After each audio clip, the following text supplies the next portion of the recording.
भारतीय विद्यापीठाची स्थापना जी झाली ती ग्रामीण भागातील आणि समाजातील वंचित जो वर्ग आहे त्यामधील मुलांना प्रोत्साहन देण्याच्या दृष्टीने शिक्षणाच्या बाबतीत भारतीय विद्यापीठाने वाटचाल सुरू केली। भारतीय विद्यापीठाची स्थापना आणि भारतीय विद्यापीठाची वाटचाल आपण पाहिली तर एक आपल्याला सूत्र दिसून येईल की भारतीय विद्यापीठाने सातत्याने सामाजिक बांधिलकी सोशल कमिटमेंट ही जपलेली दिसून येते। आणि त्यानंतर 1968ला ज्यावेळेला हायस्कूल चालू केलं पहिलं शंकरराव मोरे विद्यालय, तर शंकरराव मोरे विद्यालय हे प्रायोगिक विद्यालय भारतीय विद्यापीठाने चालू केलं। पुण्यामध्ये अशी त्यावेळेला परिस्थिती होती की ज्या विद्यार्थ्यांना चांगले मार्क्स आहेत त्या विद्यार्थ्यांनाच शाळांमध्ये प्रवेश दिला जाई। शाळेबाहेर बोर्ड लावलेला असायचा पुण्यामधल्या त्यावेळच्या प्रतिष्ठित शाळांमध्ये की ज्यांना 80% मार्क्स आहेत, ज्यांना 90% मार्क्स आहेत त्यांना येथे प्रवेश मिळेल। मग कमी मार्क्स असलेल्या विद्यार्थ्यांना कोण म्हणजे कुठे प्रवेश ते शिक्षण घेणार, म्हणून असा विचार त्यांनी केला भारतीय विद्यापीठाच्या संस्थापकांनी की आपण एखादं प्रायोगिक विद्यालय काढले पाहिजे। जे रिजेक्टेड स्टुडंट्स आहेत समाजातले, जे नेग्लेक्टेड आहेत, त्यांच्यासाठी आपण काहीतरी केलं पाहिजे। आणि म्हणून शंकरराव मोरे विद्यालयाची स्थापना 1968मध्ये केली। आणि या शाळांमध्ये पुणे शहरातल्या ज्या झोपडपट्ट्या आहेत, गरिबांच्या ज्या वसाहती आहेत आणि पुण्या शेजारची जे खेडीपाडे आहेत तिथली शेतकऱ्यांची मुलं अशी घेऊन हे शंकरराव मोरे विद्यालय सुरू झालं। आणि विशेष म्हणजे शंकरराव मोरे विद्यालयामध्ये दर्जेदार शिक्षण द्यायला प्रारंभ केला। आणि रिजेक्टेड विद्यार्थी असूनसुद्धा या विद्यालयाचे निकाल सुरुवातीपासूनच 90 ते 100% लागले। म्हणजे अशा प्रकारे सामाजिक बांधिलकी जपून एक आगळं वेगळं काम भारतीय विद्यापीठाने एक पाया घातला शिक्षणाचा। 1968ला शंकरराव मोरे विद्यालयाची स्थापना केल्यानंतर 1978 पर्यंत भारतीय विद्यापीठाची वाटचाल जी झाली तर या साधारणपणे 7-8 वर्षाच्या कालावधीमध्ये 78 पर्यंतच्या कालावधीमध्ये भारतीय विद्यापीठाने गणित इंग्रजी परीक्षानंतर प्रिंटिंग प्रेस, त्यानंतर विचार भारती हे संस्थेचं मुखपत्र ह्या गोष्टी सुरू केल्या। 1977ला भारतीय विद्यापीठाने ग्रामीण विकास प्रतिष्ठान सुरू केलं, जे ग्रामीण भागामध्ये शासकीय योजना ज्या असतात त्या राबवण्यासाठी भारतीय विद्यापीठाने हा एक उपक्रम सुरू केला। मग साहेबांच्या मनामध्ये असं आलं की भारतीय विद्यापीठाने सुद्धा उच्च शिक्षण क्षेत्रामध्ये प्रवेश का करू नये। 1978ला मग साहेबांनी उच्च शिक्षण क्षेत्रामध्ये भारतीय विद्यापीठात प्रवेश करण्याचा निर्णय घेतला। आणि 1978ला यशवंतराव मोहिते कॉलेज सुरू केलं। केवळ एकच कॉलेज नाही तर Yashwantrao Mohite college arts, science आणि कॉमर्स, त्यानंतर इन्स्टिट्यूट ऑफ मॅनेजमेंट आणि एंटरप्रेन्योरशिप डेव्हलपमेंट IMED ही चालू केली। आणि न्यू लॉ कॉलेज ही 3 उच्च शिक्षण क्षेत्रातील कॉलेजेस भारतीय विद्यापीठाने चालू केली। भारतीय विद्यापीठ आणि रयत शिक्षण संस्था यांचा एक जवळचं नातं आहे। कर्मवीर भाऊराव पाटील यांनी रयत शिक्षण संस्था स्थापन केली आणि त्यांनी एक नवीन पिढी घडवली। त्यापैकी डॉक्टर पतंगराव कदम हे एक व्यक्तिमत्व आहे। आणि तिथून स्फूर्ती घेऊन भारतीय विद्यापीठाची वाटचाल साहेबांनी चालू केली। आणि 1978मध्ये हे 3 कॉलेजेस सुरू केली।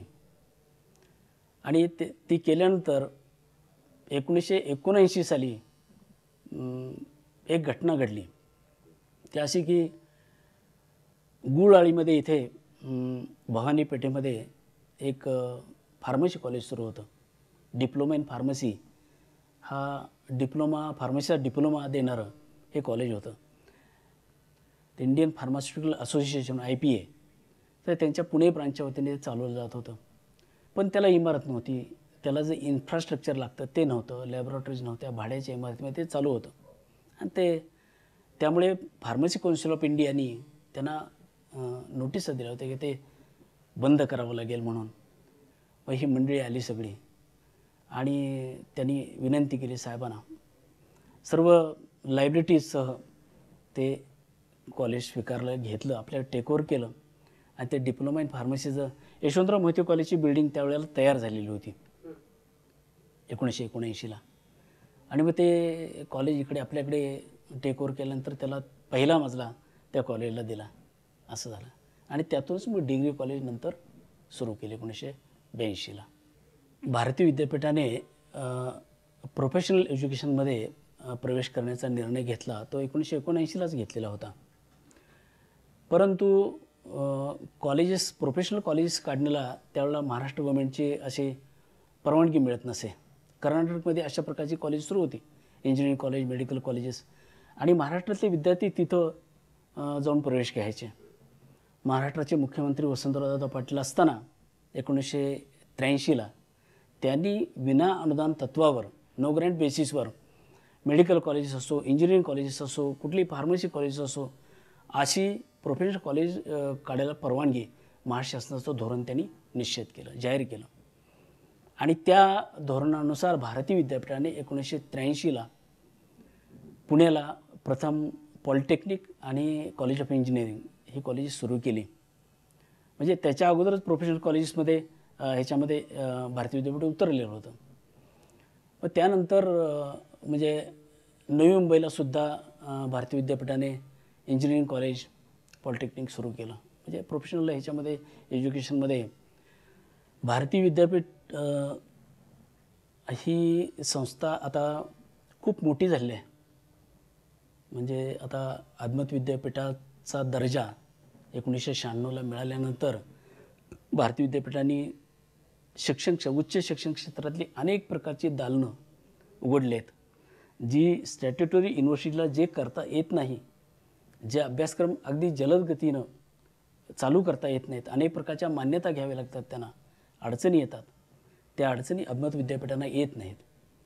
आणि असं आपलं विद्यापीठ आहे की मल्टी कॅम्पसेस, मल्टी फॅकल्टी अशा प्रकारचं एकमेव भारतातलं आपलं हे आदमात विद्यापीठ आहे.